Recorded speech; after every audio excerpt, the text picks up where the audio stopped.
Welcome back, guys. This is part 8 of the Metasploit Mega Primer. In this video, we will look at post-exploitation with Metasploit.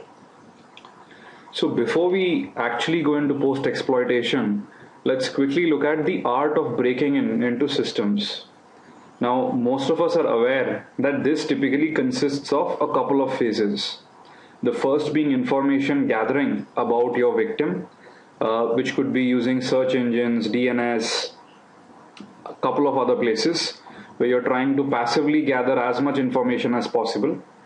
The second stage could actually be scanning and enumeration. This is where you run a port scanner like Nmap, figure out which services are running, what is the version of the service, what is the operating system on the victim, and many other details. Then once you've figured all that out, you go ahead and decide how to break into the system using some vulnerability for which an exploit is available, or you code your own exploit.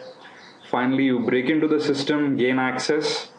Depending on what you broke in as, which is the amount of privileges you have, you might want to escalate your privileges on the victim using local privilege escalation attacks. Then finally, you would go ahead and do whatever you planned for in the post-exploitation phase, which is you might want to just do a proof of concept of stealing some data. You might maybe want to clean up by deleting the logs, backdooring the system, put rootkits and whatnot, right? Then you might even choose to use the system as a pivot to break further into the network. So almost all of us are aware that these are the common steps. Now, here is the interesting thing. The real world is actually much more complicated. It is not as simple as the demonstrations which we've just looked at, right? Which is we figure out a victim, we go ahead, fire tools up, and almost immediately we've broken into the system. Well, here's an example. You could have firewalls, you could have a DMZ in between them. After the firewalls, you could actually have the whole core and distribution switches, which finally go into the endpoints where the users are connecting. You could have a web server farm. You may even have IDSs, IPSs, and whatnot, right? So the real world is very, very complicated. And this is where, as a lot of you have also requested, that some real world examples be taken. So I am definitely planning to do that. And the whole idea is to move towards something called scenario-based hacking.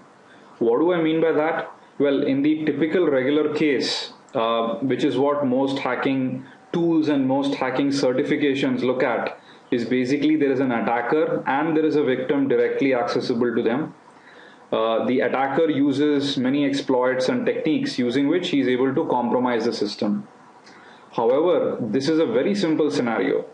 But the important thing to note is that one should ideally start with this simple scenario and then add complications. For example, first we go ahead, break into this remote victim who probably has an unpatched computer.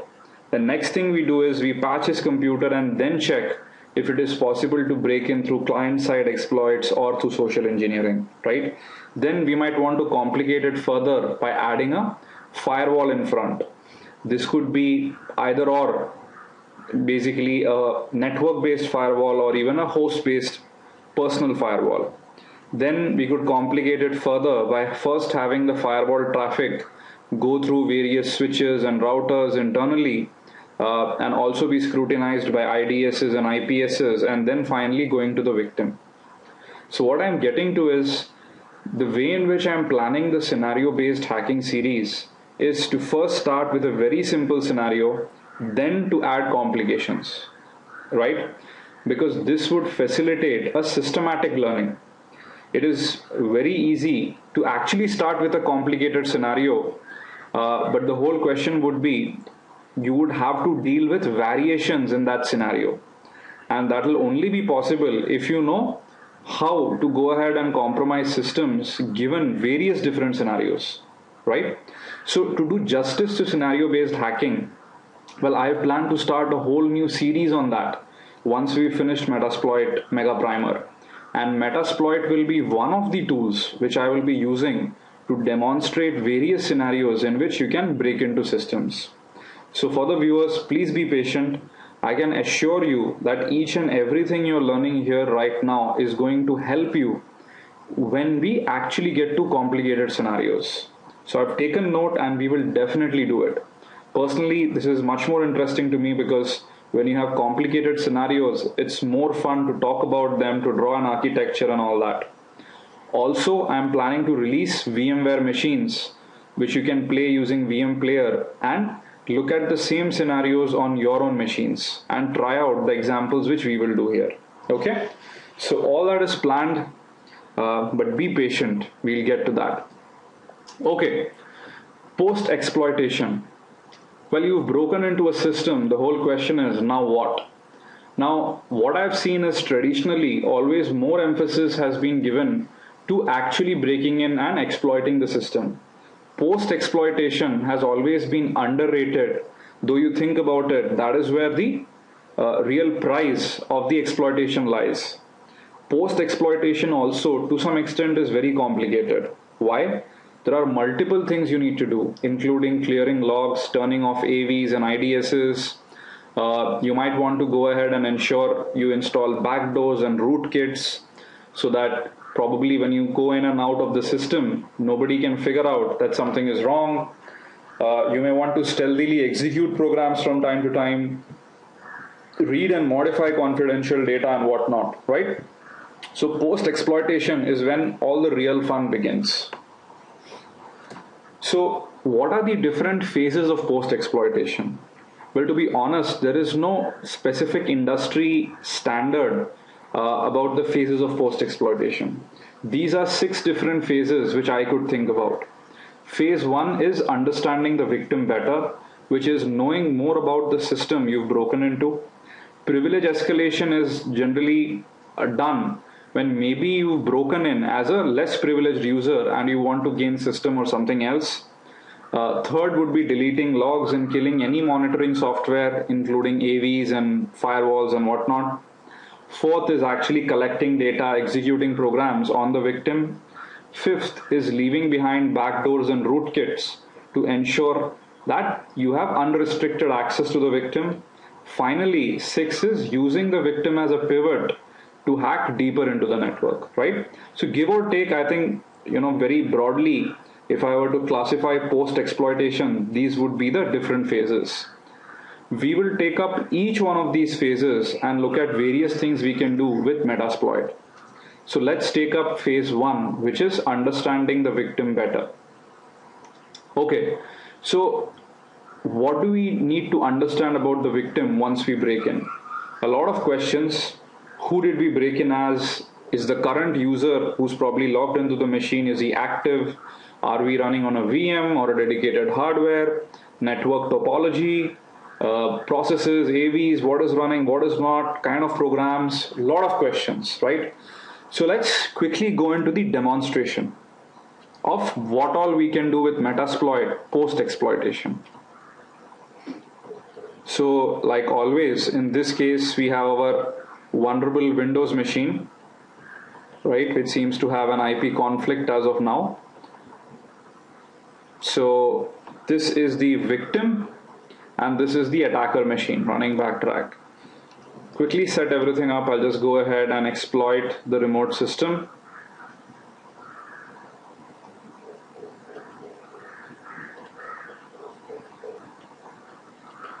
Right, and we've got a Metasploit shell.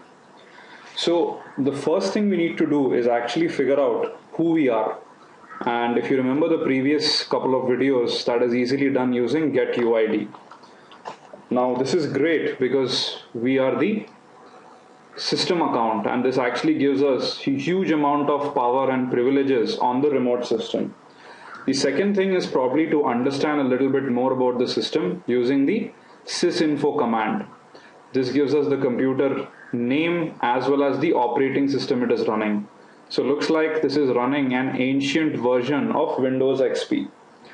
Now, as you can imagine, the first worry an attacker would have is whether the remote user, who's the owner of the system, is also logged on or not, right? So the way you can find what what the remote user is doing in many ways is using the idle time command. This actually tells you for how long the remote user who's logged in has been idle. In this case, it is 1 minute and 27 seconds, which is not much. Now, if this probably runs into a couple of hours, and maybe it is night time where the remote victim is, then maybe he's just logged his computer and left for the day or gone to sleep, which might give the attacker a lot of window to actually do other activities. One of the other important things to know is if the remote victim is running on actual hardware or within a VM, right? So this can be done by running a Metasploit script called check VM. So script works perfectly, and it says this is a Sun VirtualBox virtual machine. Now there are a couple of other commands also which we can run. One of the more interesting and ones of this is actually the get environment Metasploit script, right? So this gives us a lot of information about the directory structure, where the temp dir is, the processor architecture, and a couple of other interesting things. So basically what we are doing is slowly trying to understand the hardware, the software running on the system, what the user is doing, etc., etc. Now this gives us some understanding about the platform. In order to go ahead and figure out what all processes are running, we use the ps command. This has been covered previously, but from a post-exploitation perspective, this is very useful. Right, awesome. So this gives us a full list of the different processes running on the remote system currently. Now, one of the other things you might want to do is also have a look at the different IP addresses, etc., which are configured on the current system. So for that, you can go ahead and use the ipconfig command. This gives you the different interfaces. First one is loopback, not very interesting. The second one is the actual physical interface, which is bound to the IP address 1.2. Right? Along with this, we can actually hit the route command to figure out the different routes which have been configured on the remote victim. This might be interesting. For example, if there was another subnet which probably is not accessible to the attacker directly, but he may be able to access that subnet using the remote victim. We will take one example in when we will actually look at pivoting, right? So a couple of interesting things we've done. Now we look at some quick automation of various things we can do using the Metasploit, right? So here is an interesting command which says get application list. This will go ahead and get us the list of applications which are present on the remote system. So in this case, you will notice it's a very bare-bone Windows system with just the web folders XP and the Visual Studio C++ 2008 installed application, right? In a more practical system where you had a lot of things running, you would find a large list of applications. You could use some of these applications to actually insert your backdoors. We will look at that in later videos. You can also use the get local subnets Metasploit script, and this will give you an understanding of the subnets. Almost the same thing which we could have figured out using the route command, right? We can also figure out the logged in users. I don't know why I forget the run prefix always, right? So this gives us current list of different users and their SIDs, etc. Now here is one interesting Metasploit script called scraper. So if you notice, there are a lot of informations which we are currently displaying, but there is a lot of other information which we would want to probably go ahead and collect and process offline. So the scraper script is the best option for this. Now this would go ahead and harvest a lot of system information, including network shares, registry hives, password hashes and whatnot. And it would store it on the attacker's local system by downloading the results. Right? So let's go ahead and run the scraper script.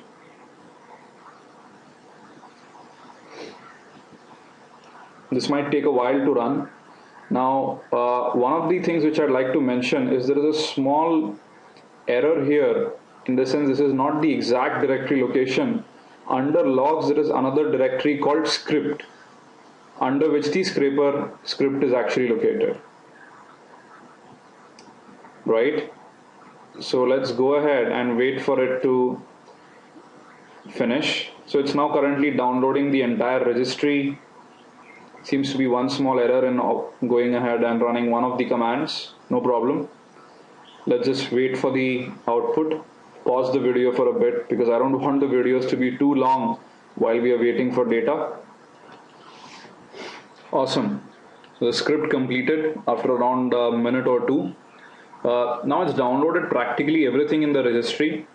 And as most of you know, the registry contains a lot of interesting information like product keys and whatnot, right, which one could investigate. Now, the place in which all this has been stored, depending on what you've configured, well, you have to go into the logs directory, then you have to go into the scripts directory, and then, depending on what you have, scraper and the IP address and the timestamp of when you collected all this information. So if you notice, a lot of information. Now hashes.txt is nothing but, oops, I should have changed directory.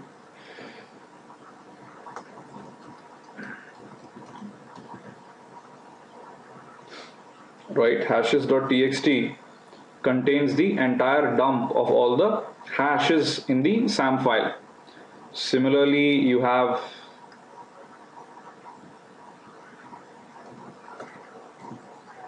system info, which unfortunately did not yield anything because of the error.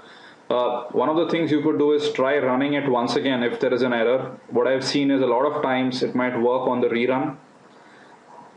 You also have users.txt, which gives you an example of what users are there. User called hacker. Seems like someone broke in before me. User called Vivek and whatnot. Right? And then you actually have the registry dumps.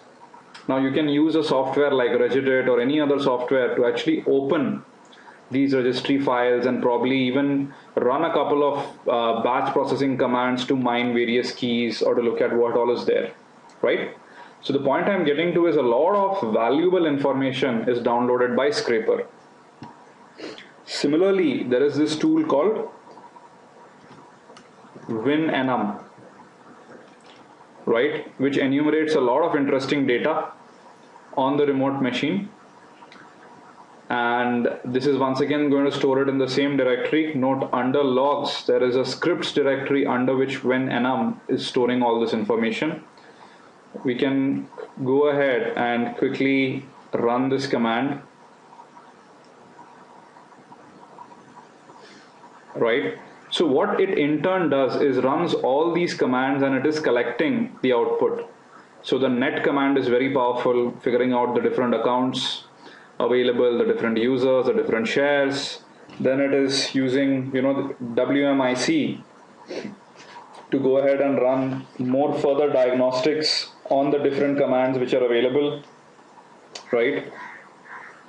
WMIC, for those who are not aware, is the Windows Management Instrumentation command.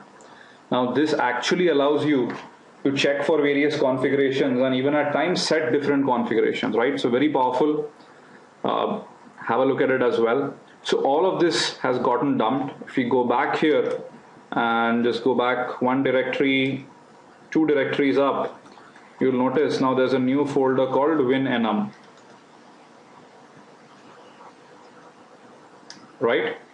And this contains this new directory where all the dumps from WinEnum have been stored. All the tokens which are available, program snapshot. Okay, this for some reason didn't work, but we could find the programs just using the current running programs using PS and get applications to figure out what applications are there. Couple of repetitions though. You have hashterm.txt here.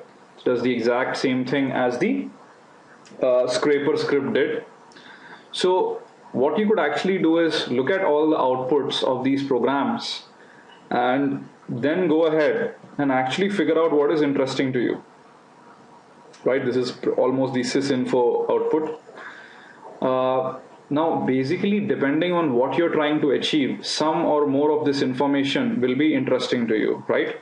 So I think one needs to figure out his own way of what information he wants to mine on the remote system and how he would like to use it, right? Another interesting place is actually the shares, because this would actually mean that some other people are also using these shares to maybe copy files, etc. Right? C drive /AV, which actually means this may contain AV software. We could probably go ahead and even figure out what is available there. One of the easiest ways is actually just get dropped into a shell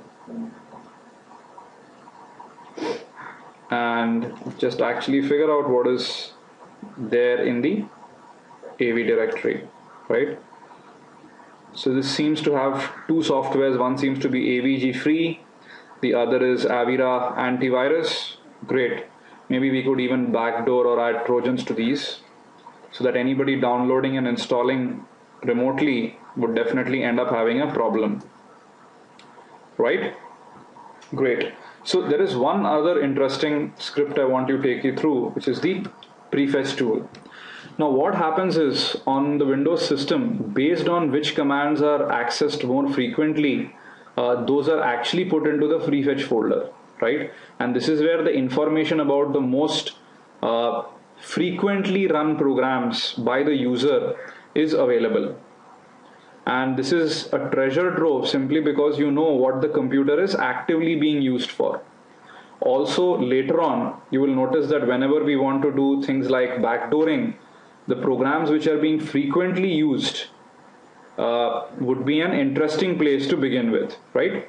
So what this does is goes ahead and actually prints out the whole Prefetch folder along with the different statistics.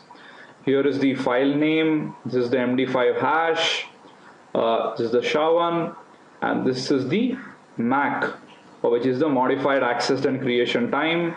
The total number of runs gives you some estimate of how many times this has been run. Right, so too much of output, you can use the -h command to go ahead and distill it a little bit. So let's say I'm only interested in the top 3, right? And I'm not interested in the SHA-1 and MD5 checksums, right? So if you notice, logon.scr, command.exe, and then entos boot are the most commonly run programs on the remote system, right? Command.exe, well, this shows that probably the user does a lot of administrative tasks using the command prompt. Interesting. So which means we could go ahead and maybe backdoor command.exe. You could also go ahead and request the Prefetch tool to do lookups for different software names.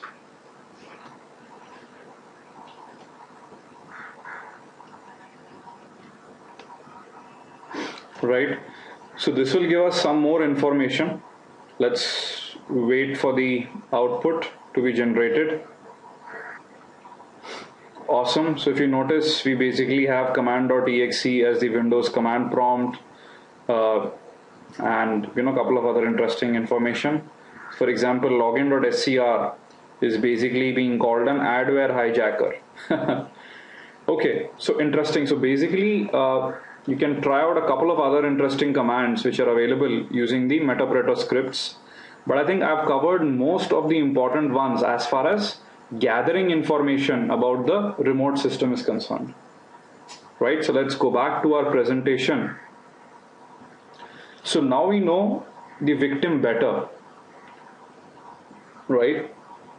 Now in the next video we will look at privilege escalation and deleting logs and killing monitoring software.